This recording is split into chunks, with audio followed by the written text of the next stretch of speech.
Assalamualaikum warahmatullahi wabarakatuh. Nama saya Abdul Mu'min Bedros. Pada hari ini saya akan membentangkan mengenai hakikat at-ta'wil fi ahdil sahabah. Iaitu hakikat atau realiti ta'wil pada zaman sahabat. Okay.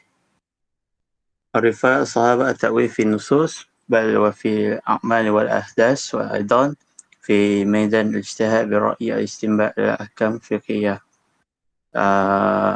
Sahabat mentakwil nas-nas, bahkan pada perbuatan dan juga hadis-hadis juga dalam medan jihad dengan menggunakan pemikiran untuk menisibat hukum fiqh. Amma fi nusus faqad ra'ayna Abdullah bin Mas'ud yazlu ibham an-nasha'i an ta'arud zahiri في المسألة الحامل المتوفى عنها زوجها قال إن عدتها وضح الحامل الطالت منتفي أما القصيرة لأنه ثابت لدينا أن آيات القرآن. Okey, daripada Abdullah bin Mas'ud, Abdullah bin Mas'ud ni menghilangkan keraguan atau ketidakjelasan yang terbit apabila berlakunya perbezaan yang zahir dalam masalah orang yang hamil dan kematian suaminya. Okey, Abdullah bin Mas'ud ni dia mentakwilkan ayat di atas dengan menggunakan kaedah takhsis, iaitu pengkhususan.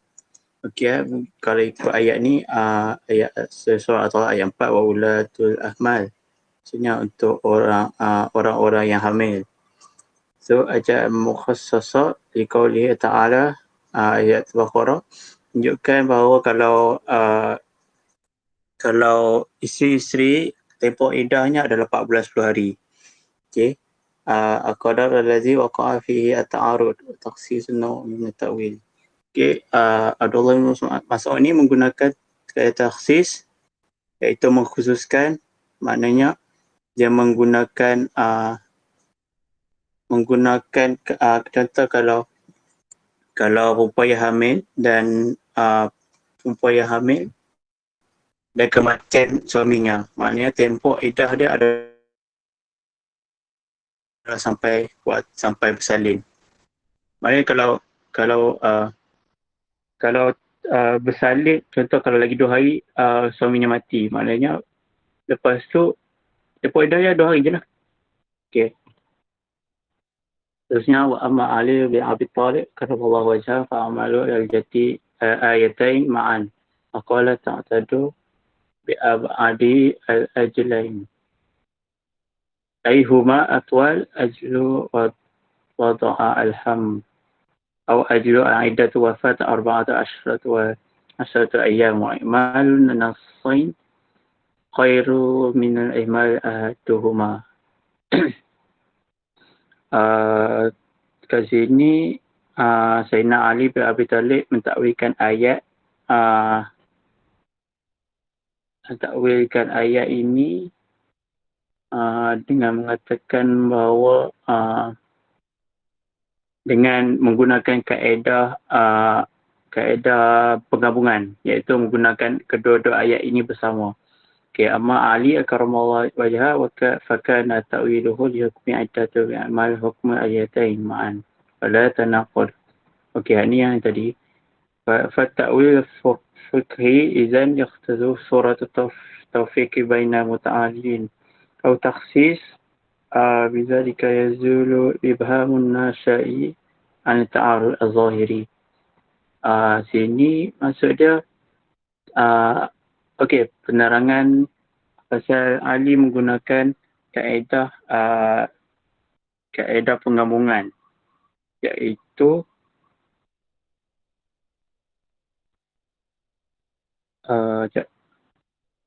kaedah taufik.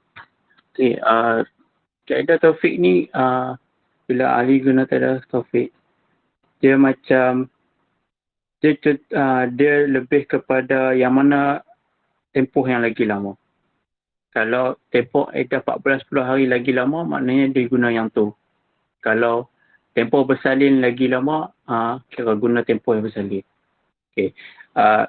Dalam takwil fiqh ni, dia boleh jadi dalam bentuk penggabungan dalil yang bertentangan. Atau dia boleh mengkhususkan dalil tersebut macam Abdullah bin Mas'ud. Okey, takwil Umar ibn Khattab li ayatul karimah. Pentakwilan Umar dalam ayat karimah. Ikul Umar bin Khattab istihar bi ra'yihi fil ayat. Wa khalifu ma tafiduhu bi zahiriha wa umumiha min syumul haqqan qanimin. لكل ما يغنم من إقار أو منقول خصص عموم الآية وجعله قاصرا على منقول دون إقار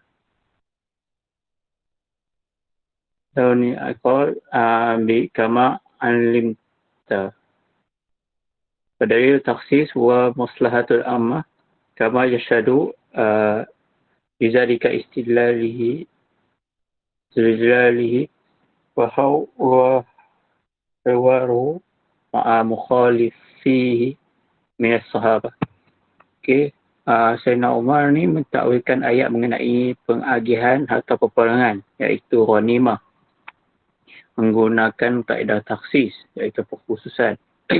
Okay, dalam ayat Quran, pembagian harta rampasan perang ni, ghanimah, dibahagi secara, dalam Quran dikata 1/5 bahagian kena bagi dekat Allah dan Rasul. 4/5 bahagian kena bagi kepada orang yang perang. Okey, dalam ayat Quran tu adalah umum. Dia tak bagi tahu ada yang mana satu. Jenis harta yang mana satu. Okey. So dalam Sayyidina Umar ni dia menentukan, iaitu mengkhususkan, dia ada dua jenis harta, iaitu Al-Manqul dengan Iqar. Al-Manqul ni iaitu harta yang boleh alih. Maknanya macam emas, harta emas, duit shilling apa semua tu. Kalau Iqar iaitu emas tak boleh alih, macam tanah, bangunan. So Sayyidina Umar mengkhususkan ayat tersebut dengan menetapkan harta 45 untuk tentera tu yang berperang ialah mangkul. So sebab dia boleh dialihkan. Untuk yang 1/5 tu untuk penggunaan kerajaan, untuk maslahah ummah, kerajaan Islam.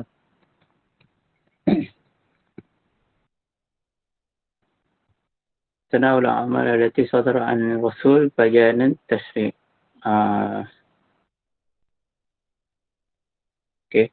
لم يقتصر التأويل في عهد الصحابة على النصوص بل تناول الأعمال أيضا، ذلك لأن السنة نفسها بما هي أقوال وأفعال وتقريرات صادرة عن المشرع، وهو الرسول يتناولها التأويل كما يتناول أقواله سواء بالسواء، لأن الأعمال أو فعلها غالبا ما يكون تطبيقا حكمي أو تفصيلا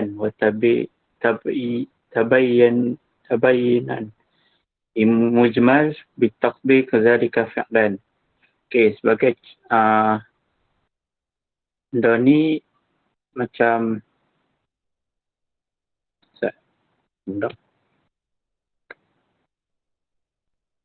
para sahabat kan. Okay, fasil wuduk misalnya pada rawi Nabi SAW qad tawta'a maratan wa maratayn wa salasan. وأشار الإمام الشافعي إلى أن اختلاف المجتهدين في أحكام الوضوء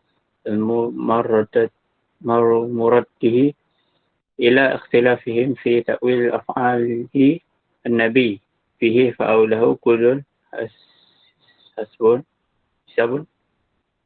اجتهاده برأيه min haisu kaunaha mafruḍah tu al-mustahbah. Mustahabah. Okey.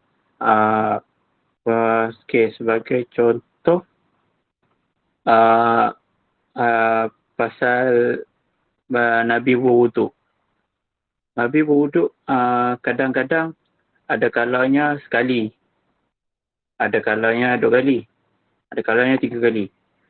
So Imam Syafi'i berkata wujud ikhtilaf perbezaan para mujtahid dalam hukum wuduk kerana mereka mentakwilkan perbuatan Nabi. Semua yang mentakwil Nabi ni mengikut ijtihad masing-masing, sama ada wajib atau sunat.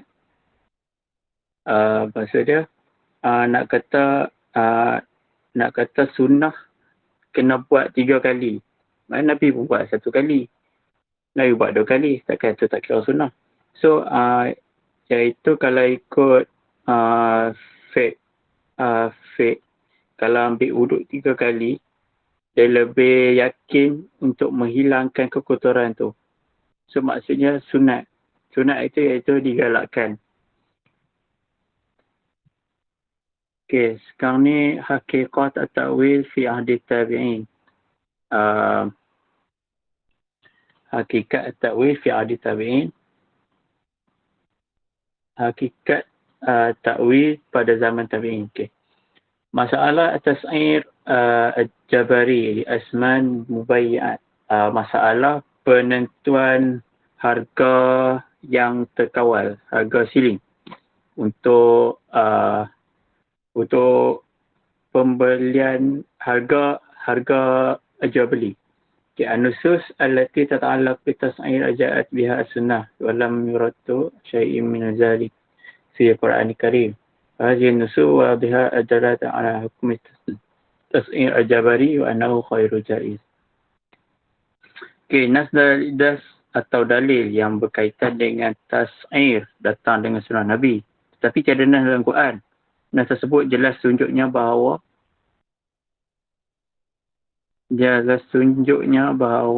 tidak boleh berikan harga yang memaksa, iaitu dipanggil ghairu jaiz. Okey, ni antara 2 ayat yang dua hadis yang berkaitan dengan kata ini, iaitu peletakan harga.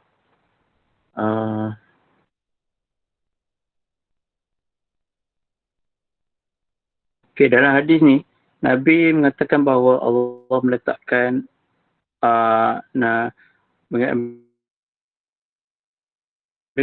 hadis ini Nabi mengatakan bahawa Allah yang meletakkan harga kerana benda ni takut menzalimi orang. Nas mengatakan tidak boleh kerana ia merupakan satu bentuk kezaliman dalam harta. Maka hukum menentukan harga terkawal adalah haram. Okey, penusus tasy' wadih adalah ala an tas'ir al-jabari mazlamah fi al-mal. Okey, ni yang tadi. Rasul SAW yarjullah ta'ala ala yaqa'u fi misl hadhihi al-mazlamah. Wa yasawwi ar-rasul baina mazlamatu tas'ir bima huwa i'tida' ala al-mal wa mazlamatu ad-dam wa huwa qatlu bi ghairi haqq. Fakilahuma zalim. Zalimu haram. Tas'ir jabari haram. Okey. Nak kata kat sini Nabi ni nanti dia akan kembali kepada Allah. Bila kembali kepada Allah, dia tak nak benda tu buat perbuatan zalim. So bila macam ni macam bila buat atas ini, dia akan macam menyekat hak orang pembeli atau penjual tu. So maknanya kalau buat bila buat tu atas ini, maknanya ia zalim. Bila zalim ni menuju kepada haram. Okey, mauqif al-Imam Syaukani. Pendapat Imam Syaukani, يقول الإمام الشوكاني إن الناس مسلطون على أموالهم وتصعير هجر عليهم وإمام مأمور برعاية مصلحة المسلمين وليس نظر في مصلحة المشتري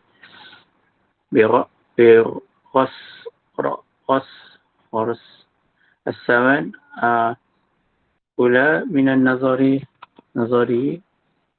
في مصلحة البائع بتوفير الثمن وإذا تقابل أمران وجب تمكين فريقين من الاجتهاد لأنفسهم وإلزام صاحب السلعة أن يبيع بما لا يرضى به. Okay. Imam ni kata manusia ni berkuasa atas harta mereka sendiri. Jikalau taksir ni dibuat, maknanya ia akan sekat mereka. Sedangkan imam ni dia menyuruh kepada untuk menjaga kemaslahatan muslimin. Okay. Dia kata juga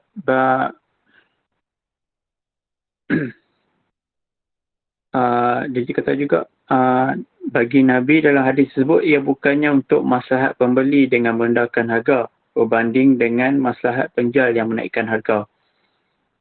Kalau dua perkara ni bertemu, dia akan jadi secara memaksa dan mewajibkan barang yang dijual itu menjual dengan harga yang tidak mahu dan dijual. Okay. Perkara ni dia menafikan ayat Allah yang mengatakan melainkan perniagaan yang kamu lakukan dalam bentuk adalah saling meredai antara satu sama lain. So maknanya prinsip keadaan antara mereka berlaku ni dia kena nafi lah. Sebab salah dengan prinsip tu lah kalau jadi benda ni. Okay, mauqif at-tabi'i min al-hadis at-ta'wilihi. Pendapat at-tabi'in dalam hadis tersebut dan pentakwilannya. Ghairu anna mauqif at-tabi'in li'anna immatuhum. Okay, min mislu as-Sa'id bin Musayyib وربيعة بن عبد الرحمن ويحيى بن سعد الأنصاري يختلف عن موقف الإمام الشوكاني في استدلاله واجتهاده برأيه. Ni Sa'id bin Sa'id Rabi'ah dengan Yahya ni dia berpendapat boleh untuk melakukan tas'ir kalau ada keperluan.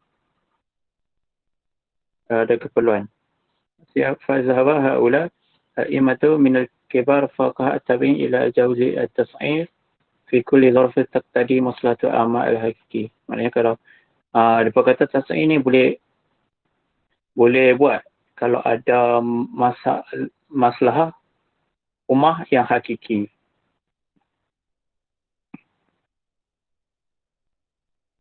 Next.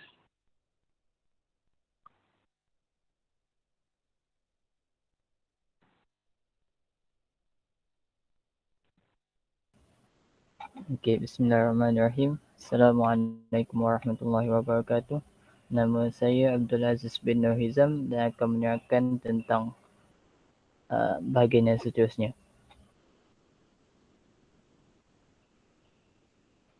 Boleh next. Okay, yang pertama sekali adalah khasa'is at-ta'wil inda sahabah wa tabi'in, iaitu ciri-ciri takwilan pada zaman sahabat dan tabi'in. Yang pertama sekali dia dah sediakan poin dekat situ dalam kitab tu sendiri, annahu yata'allaqu bil makna la bi alfaz, yang mana takwilan para sahabat dan nabi dan tabi'in adalah berdasarkan makna, bukan daripada lafaz, yang mana maknanya akan memberi makna yang lain. Yang kedua pula ialah annahu yastanid ila adalatu min asy-syar'i wa mimma yali, iaitu berdasarkan hukum syarak, iaitu nas, kepentingan umum, ijma' dan juga hikmah at-tasyri' allati yaruhun nas musaitar ala hikmah, iaitu undang-undang yang berkaitan dengannya. Lepas tu seterusnya ia berdasarkan kehendak syarak dalam makna dan juga penggunaannya, iaitu yang annahu ta'wil yataharrak, yang poin ketiga. Dan seterusnya poin keempat, annahu manhaj min manahijil ijtihad bi ra'yi atau babu min abwabil istinbat al-aqli qawim, iaitu ia merupakan salah satu cara manhaj daripada manahij untuk menetapkan ijtihad bi ra'yi. Okey, seterusnya adalah haqiqatu ta'wil inda usuliyin qadami wal muhaddithin, iaitu ta'wil usuliyin zaman dahulu dan yang baharu. Okey. Yang pertama sekali, yaqulu Imam Ghazali fi kitab Mustasfa anna ta'wil ibarah an ihtimalu ba'daduhu dalil, iaitu yang first kali menceritakan tentang ulama usul zaman dahulu, iaitu Imam Al-Ghazali mengatakan dalam kitab Al-Mustashfa fi ilmi al-usul, iaitu kitabnya sendiri, takwil adalah kemungkinan yang disertakan dengan bukti yang mana akan menjadi makna yang baru. Kemudian yang kedua, ia menyatakan wa yaqulu ba'du muhaddisin, iaitu ulama-ulama muhaddisin mengatakan takwil adalah mengeluarkan kata daripada makna asal kepada makna lain dan bukan yang pada makna asalnya. Okey. Yang dikatakan definisi daripada Imam Al-Ghazali adalah menyatakan kemungkinan yang disertakan dengan bukti, iaitu yang di mana semua takwil tersebut akan ada sokongan lah. Tapi kalau ulama muhaddis ini, dia punya definisi, dia hanya mentakwilkan, mengeluarkan kata daripada makna asal, tapi dia tak menyatakan bukti. So definisi daripada ulama muhaddis ini kurang perkara penting, iaitu bukti lah. Okey. Seterusnya kita masuk ke ta'rifunan li ta'wil, iaitu ta'rif untuk ta'wil. Takwil dari sudut usul fiqh, takwil bermaksud memindah sesuatu maksud yang zahir kepada sesuatu maksud yang tidak zahir. Maksudnya dia bagi lafaz maksud yang baru kepada satu ayat atau perkataan yang mungkin mempunyai beberapa tafsiran yang berbeza. Maksudnya contoh, satu perkataan tu dia ada maksud yang berbagai, so daripada satu lafaz tu akan ditakwilkan kepada maksud-maksud yang berlainan daripada maksud asal. Okey. Secara umum, ulama usul mendefinisikan takwil dalam erti berpaling dari makna yang zahir dari satu nas kepada makna lain ketika terdapat dalil lain yang membenarkannya. Untuk takwil harus berdasarkan dalil syarak, iaitu baik daripada nas Al-Quran dan hadis ataupun qiyas. So kalau dalil tersebut berupa qiyas, maka qiyas tersebut harus jelas ilahnya, di mana semua takwilan tersebut mesti yang, kalau daripada nas Al-Quran dan hadis yang tidak qat'i, dan juga yang daripada qiyas pula mestilah yang jelas dia punya ilahnya. Seterusnya kita masuk kepada majalut takwil. Kat sini dalam ni saya dapat senaraikan ada beberapa bahagian untuk takwil, iaitu yang pertama sekali takwilul lughawi, yang kedua takwil usuli, yang di mana ada dua tu, takwil usuli bil makna al-khas dan juga takwil bil makna al-am. Let's stay slide tadi. Okey, ulama dia menyatakan untuk bahagian untuk takwil ni, kita tak boleh nak takwil perkara yang sudah qat'i, iaitu yang sudah jelas dia punya maknanya. So tapi ada bahagian untuk mentakwil perkara yang sudah qat'i, iaitu kalau qat'i tu bermakna al-am ataupun bermakna al-khas. So apa maksud bermakna al-am dan apa maksud bermakna al-khas? Bermakna al-am ni dia tak ada benda yang waham, iaitu tak ada yang mana dia boleh ada makna kat dalam satu kataan tu. Maksudnya dia tak qat'i lah, dia tak qat'i yang betul-betul yang jelas. Kemudian yang bermakna al-khas pula, iaitu asalnya tak ada ihtimal, iaitu memang betul-betul qat'i. So dalam pentakwilan ni untuk perkara yang qat'i boleh ditakwilkan, tapi yang memberi makna al-am, iaitu yang ada makna lain. Tapi kalau bermakna al-khas, memang kita dah tak boleh nak takwil satu lafaz ataupun perkataan itu. Kemudian untuk takwil pula diceritakan dalam kitab tu, takwil hanya ada pada perkara furu', iaitu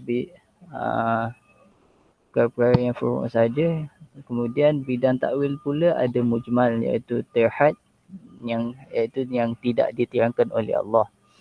Kemudian takwil usul pula, macam yang diterangkan tadi, tak sama dengan ijtihad usul. Manakala takwil akidah pula tak sama dengan takwil usul. Di mana takwil akidah ni dia tak termasuk dengan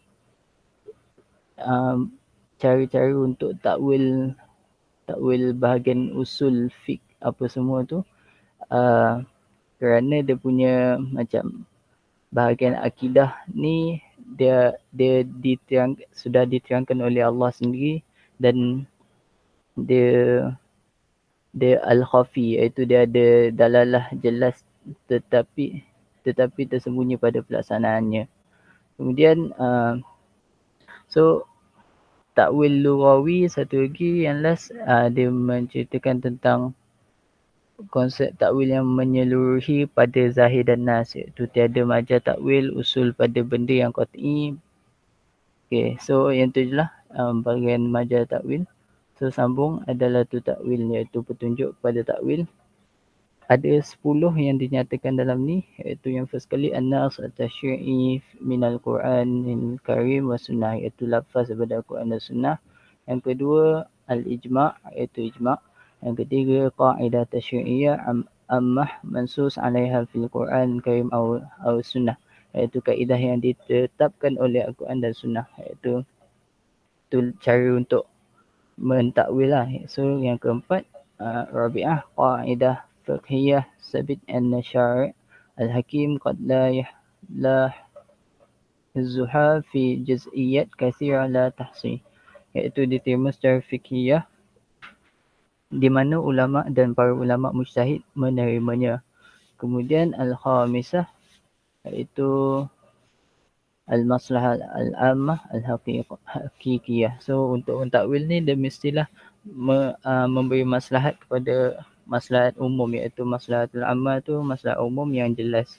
Kemudian sadisan al-arf amali wal qawli. Yang ketujuh al-hikmah at-tashri'ul rad allazi min ajalati syara' al-hukum faqad yakunu radan ijtimaiyan aw iqtisadiyan atau siasian atau khalqiyan, iaitu hukum-hukum syarak yang berkaitan dengan undang-undang, iaitu tak kira sosial, ekonomi, politik atau moral. Yang ni boleh ditakwilkan. Kemudian yang ke-8 kias. Kias tu kiasah. Yang ke-9 al-aqlu allazi ya'tamadu 'ala mantiq al-asya', iaitu akal yang waras untuk mentakwilkan sesuatu. Yang ke-10 al-mal allazi yafdi ilaihi tatbiq wan nas fi zarfi min az-zuruf. Tu tersilap sikit. Ciri-ciri untuk dia ada menyatakan ciri-ciri untuk melakukan untuk melakukan satu ijtihad dalam satu takwilan itu. Okay, next. Asas takwil ni akan ada 3 asas kepada takwil, iaitu yang pertama sekali, jika makna lafaz itu harus difahami, bahawa lafaz itu perlu ditakwil. So perkara itu boleh ditakwil. Dan kalau dalam satu lafaz tu ada sudah diterangkan tak boleh takwil satu lafaz itu, maka tidak bolehlah ditakwilkan kepadanya. So yang kedua sekali anna makna zahir idza kana makna yang jelas jika sudah diketahui umum pengertiannya atau kepercayaannya, maka tiada takwil terhadap ayat tersebut. So macam contoh kita dah tahu maksud bagi satu lafaz tu, so memang dah jelas dan kita pun dah percaya tentang perkara tu, so tak ada takwil lagi lah kepada ayat tersebut, iaitu macam yang sudah qat'i lah kiranya. So yang ketiga pula asas kepada takwil annahu yajuzu sarful lafzi an al-ma'na zahir ila ma'na akhir muhtamal bidalil bal yajib at-tansiq baina an-nusus al-muta'aridah, iaitu dibolehkan untuk menolak makna yang jelas kepada makna yang lain daripada lafaz atau menyelaraskan antara lafaz dan makna. Dan akhir sekali syaratut takwil, ini untuk bahagian saya ni dia terpotong sikit sebab dua syarat sahaja yang dalam saya punya bahagian, iaitu yang first kali an yakunu lafzu mimma yaqbalu ta'wil aslan wa dakhilan fi majaliha, iaitu nas yang ingin lafaz yang ingin ditakwil hendaklah daripada nas yang sudah diterima dan berkaitan dengannya. So yang berkaitan lah untuk mentakwilkan satu lafaz itu. So yang keduanya asyaratu tsani an yaqumu ta'wil ala dalil sahih qawi yuwayyiduhu, perlu ada bukti yang kukuh untuk membenarkan pentakwilan tersebut, macam yang dinyatakan dalam definisi Imam Al-Ghazali, iaitu mestilah ada dalil mestilah ada bukti yang kukuh untuk menyokong takwil tersebut. So insya-Allah sampai situ saja. Wabillahi taufiq wal hidayah. Assalamualaikum warahmatullahi wabarakatuh.